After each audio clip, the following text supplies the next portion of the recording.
ABC presents Thursday Night Special.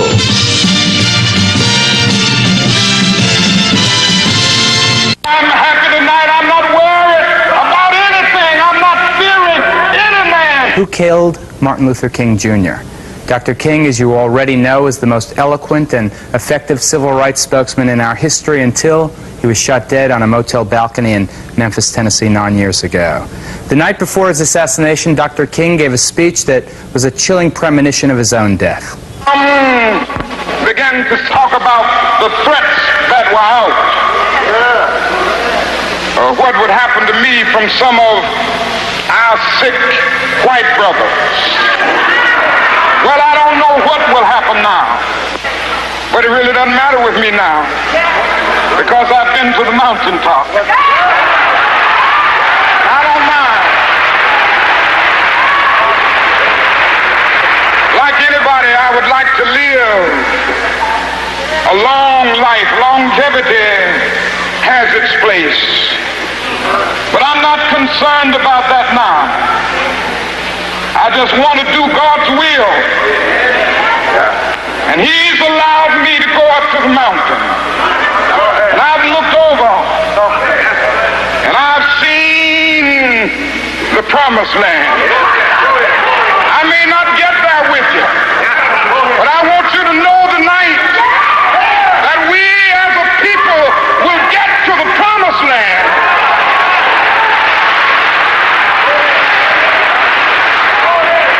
So I'm happy tonight. I'm not worried about anything. I'm not fearing any man. Mine eyes have seen the glory of the coming of the Lord.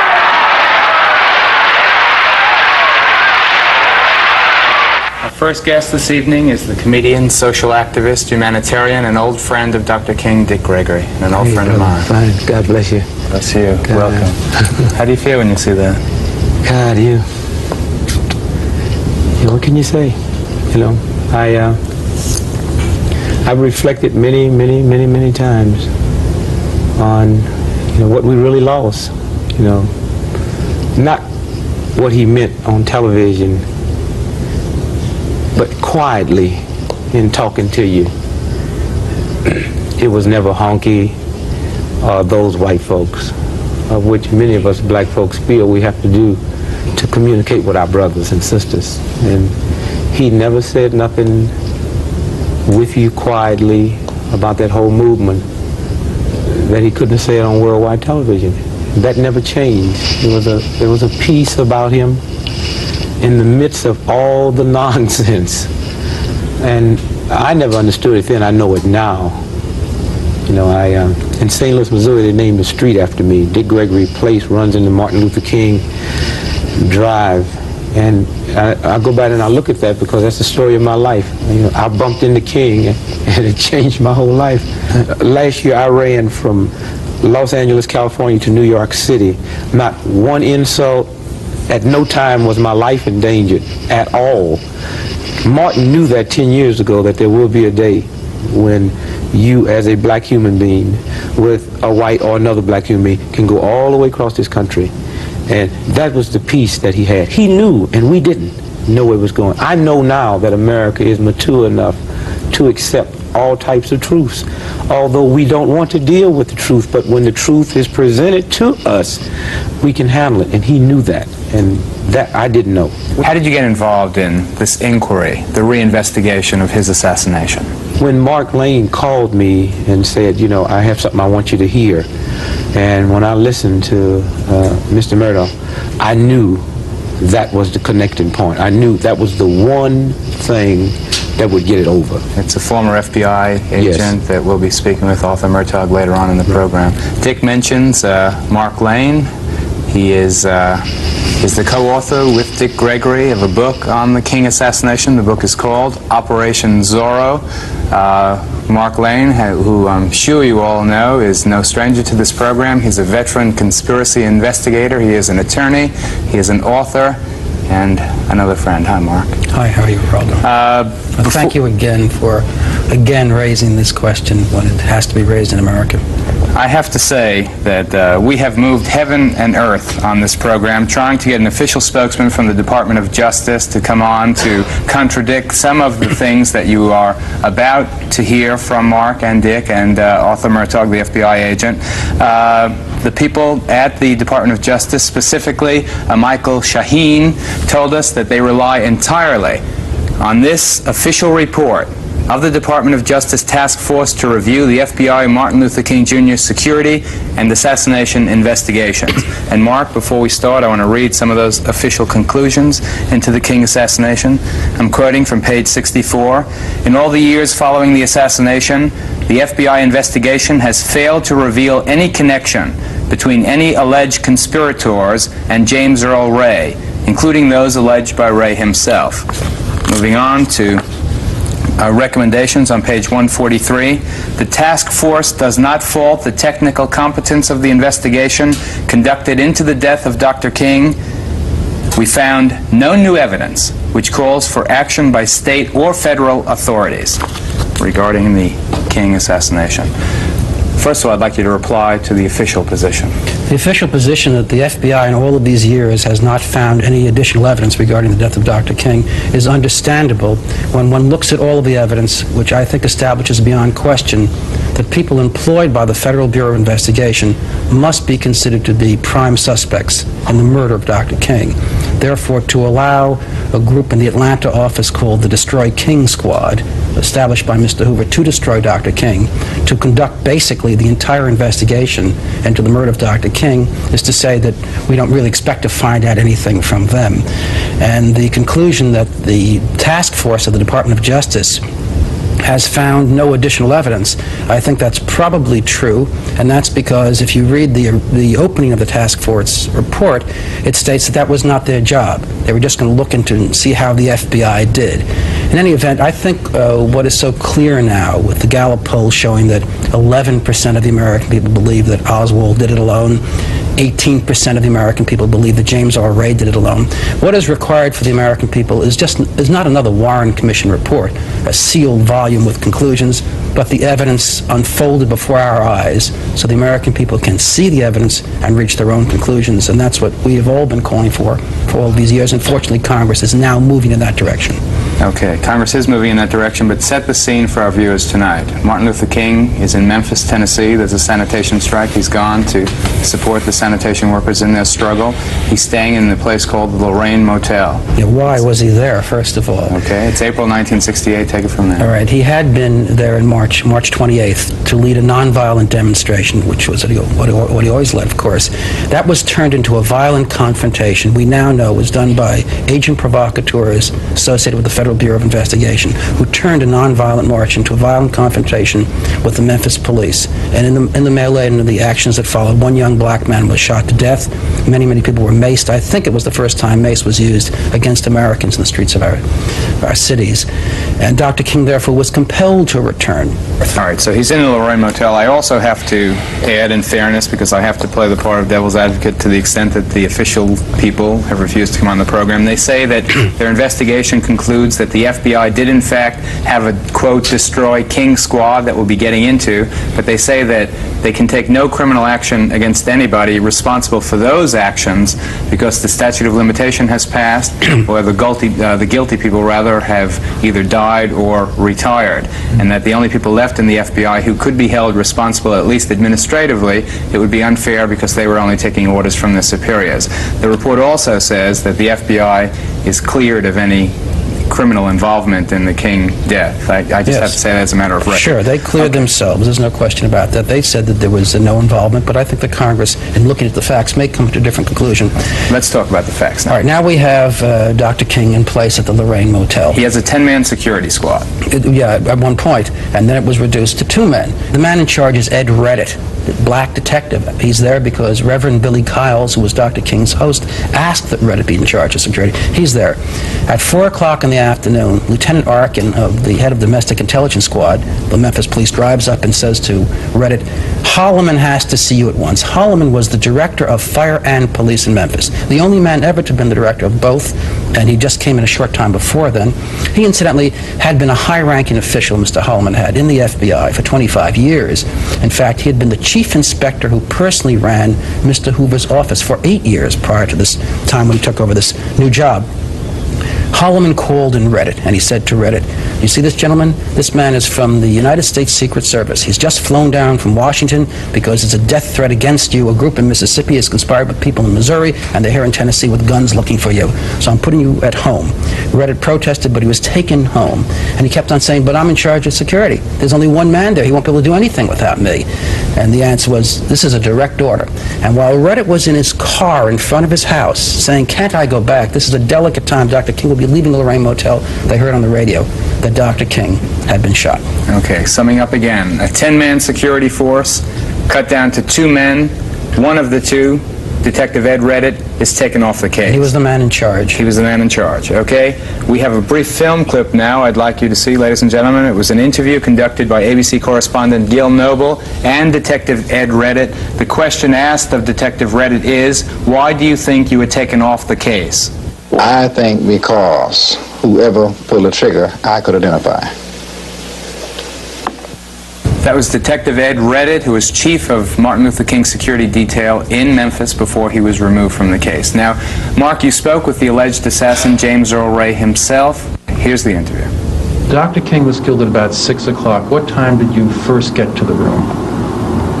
I would say about 4 o'clock, maybe a few minutes before 4. Do you recall where you were when Dr. King was killed? Well, we've made investigations, statements, and interviewed various witnesses and things like that. We tried to pin down just where I was at, and I was most likely was either in a service station or just leaving it. And I was in various different places running errands between 4 and 6 o'clock. I think at this particular time we're referring to, I had had a flat tire the night before that, and these person I was with was excuse me, was supposed to use the auto that night, and I was going to get it serviced and everything ready. And I think that's when the shooting took place. What did you do after you had the tire fixed and you went back toward the motel? Yes, I believe I ran into a roadblock. I noticed a lot of police in the area, and the police cars blocking off the area. And I'm not positive. One of them may have waved me off, but I do recall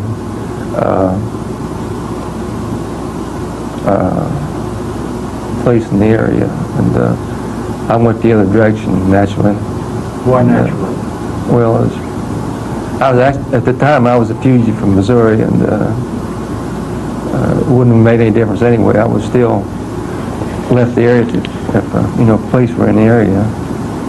And how did you first learn that Dr. King had been shot? I would guess on the radio approximately 20 minutes later. I was heading towards New Orleans. What did you hear? I think there was a report that he'd been shot, and I didn't pay too much attention to that. And I'd say 15 or 20 minutes later, there was a report that they were looking for a white Mustang, which did... And what did you decide to do at the time? Well, at the time, before I heard about the Mustang, I was going to New Orleans where I had some contacts and possibly make a phone call. And after I heard about the looking for the Mustang, I had to make certain assumptions that they were looking for me. And instead of going to New Orleans, I went to Atlanta, Georgia. Did you pull the trigger on the rifle to kill Dr. King? No, I didn't, no. That from James Earl Ray. Stay with us. We're about to be joined by a former FBI agent who'll be telling us about an awful creation of J. Edgar Hoover's. It was called the Destroy King Squad. That, then more on the murder of Dr. King after this.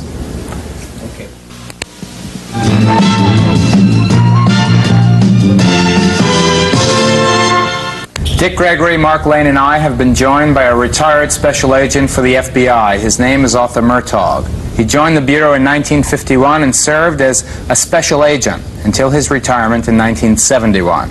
He now practices law and is an associate professor of criminal justice at Clarkson College in upstate New York. Arthur, welcome on the program. What exactly was your assignment at the FBI?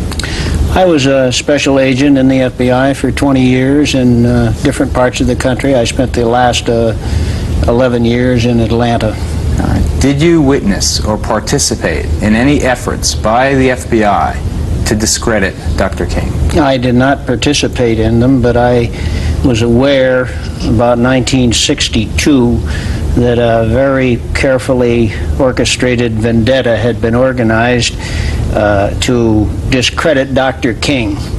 The history of this goes back to the activities in Albany, Georgia, where Dr. King made some criticism of the Bureau, and from that time on there was more time spent in connection with discrediting Dr. King, at least in the Atlanta office, than there was on all the rest of the security work put together. Was there a Destroy King squad? Well, the squad, I remarked just before coming on that it probably would be better not to use the term Destroy King squad. It wasn't called that. Its purpose certainly was to destroy King. It was called, like any other squad, it was a security squad of the Atlanta office. And everything they did, or most of what they did, was designed to discredit Dr. King. Like what? Well, like keeping a wiretap on him for many years and taking the information off the wiretap, anything that was unfavorable, and attempting to peddle it to newspapers throughout the country and get it published. This was a procedure that went on day after day, and it was open. Everybody in the office, I think, knew it. I knew it, and I'm sure most other people knew it. How do you feel about that now? Well, I feel the same as I did then. I think it was a miscarriage of justice, and it should have been stopped. Where were you when Dr. King was shot? I was in the office in Atlanta, just getting ready to sign out to go home. What was the response of some of your colleagues? As we were walking out about 10 minutes to 7 or 5 minutes to 7, we heard on the radio that played in the office the news of Dr. King's death, and of the news that he had been shot. And at that, this fellow who was a squad member and an agent literally jumped up and down with glee, and he well, I wouldn't want to demonstrate it, but he actually physically jumped off the ground and said, "I'm glad the son of a bitch, I'm glad they got him, I hope the son of a bitch is dead." And a few minutes later, while we were signing out, the news came over that Dr. King had been killed, and he went through the same antics of, "I'm glad he's dead," and so on. Now, I walked with him from down to where we parked our cars, and I talked with him, and I said, "I don't understand your attitude." And he went on to explain to me that he thought Dr. King was a threat to the security of the United States, and that he was happy that he was dead, period. Do you think that that was a prevalent mood within the Bureau? I think that the Bureau, the agents that I knew that worked in, particularly in the security area, due to the system of selection of agent personnel, there had been a group of agents selected that were, for the most part, extremely rightist in their thinking. Many of them were radicals on the right, and I'm as opposed to radicals on the left as I am to radicals on the right. But many of these people were radicals on the right, and they were racist-oriented, and they fed the system that Hoover wanted in the effort to destroy King, yes. Is it possible, in your mind, that as Mark and Dick suggest in their book, the FBI or members of the Bureau, past members, deceased or living, could or can be considered suspects in the assassination of Dr. King? Of course. No question about it whatsoever. Now, I wouldn't want to thrust suspicion on all FBI agents by any manner or means. But I knew agents that I would not trust in a circumstance involving the security of a person like Dr. King. I knew agents who hated and said so openly. I recall an incident where an agent came in on the investigation where the civil rights workers were buried in Philadelphia, Mississippi, and a fella came in, and I was sitting waiting to get into the inspector's office to get my instructions, and I was sitting talking to this fellow, and I said, what do you think about the death of these civil rights workers? And he was an agent, a man 40 years old. He said, I told the inspector a few minutes ago, when I heard about the killing of those 3 civil rights workers, if they are killed, and it isn't some kind of a ruse, I told him a thrill of joy went up my spine. Now, there were that kind of people in the FBI. Not very many, you see, but enough to, in my judgment, make it very plausible that somebody in the FBI could have leaked information and could have assisted in an assassination plot against Dr. King. I don't mean to say that I know that they did. I'm just saying that it should be investigated. Yeah, I agree with you. Stay with us. Let's take a commercial break. We'll be right back after this. We're back. My guests are Mark Lane, Dick Gregory, and Arthur Murtaugh, a retired FBI agent. And Dick and Mark, I want you to comment and respond to what you've heard Arthur just say. You know, I said earlier that I think America is mature enough to deal with the truth, and I just say that, you know, if my father was an FBI agent and all the publicity coming out on the FBI, I would feel much better tonight after knowing that there's some Arthur Murtaughs around with the FBI. And I think that it is this type of individual that will overshadow all the wrongs of this nation and various organizations if, like he said, happens, if they can be cleaned out at the top. And I love you, and I thank God we have people like you. Mark? Well, hearing Mr. Murtaugh again is just a chilling experience to think of what was taking place when you compare the speech that Dr. King made with what people in the FBI were thinking about him. I don't know how anyone in Congress could hear Arthur Murtaugh and not say this must be investigated thoroughly, and we are all of us are really grateful. I learned in 1958 when a man who at that time was, or right after that time became an assistant director, he said to me in connection with the matter, he said, Art, you want to get this information to Mr. Hoover. And he said, I know you're right, and I know that what you're saying is of good principle and so forth, and I admire a man of good principle. But he said, you've got to make up your mind that we don't have any place for people of principle in the FBI. And you're either going to have to give up your principles or get out of the FBI. And I told him at that time, I said, no way am I going to get out of the FBI. I'm going to stay in, and I'm going to find out what's wrong with the FBI, and at the opportune moment, I'm going to do something about it. Arthur, I want to quote again from the Department of Justice Task Force official report. Quote from page 63. Based on our review of the files, the task force is satisfied that the FBI did a credible and thorough job in attempting to identify any possible conspiracy or persons who could have been involved in the murder. Do you think it's possible that the same people, the same personalities who were involved in the FBI's efforts to discredit King could have conducted a thorough and credible investigation of his assassination? I certainly do not think that they could. For instance, the gentleman that you said was in the Atlanta office when you were, who jumped for joy at the news of Dr. King's death, was he involved in the subsequent investigation? Yes, he had I think there weren't very many agents involved in the actual investigation. Probably a lot of them had leads. Probably 8 or 9 actually shaped up the investigation in Atlanta, and he would have been one of those 8 or 9. Incredible. I hope Congress is listening. Our next guest will be Congressman Walter Fauntroy. He's the U.S. representative from Washington, D.C. He was formerly a close associate of Dr. King, and he was also one of the organizers of the historic March on Washington in 1963. Congressman Fauntroy co-sponsored the congressional resolution that called for the establishment of a House Assassination Committee, and he's now chairman of the Martin Luther King Jr. Assassination Subcommittee. Congressman, thank you very much for coming on the program. Why don't we start with your bringing us up to date. What is the status of the congressional inquiry right now into the assassination of Dr. King?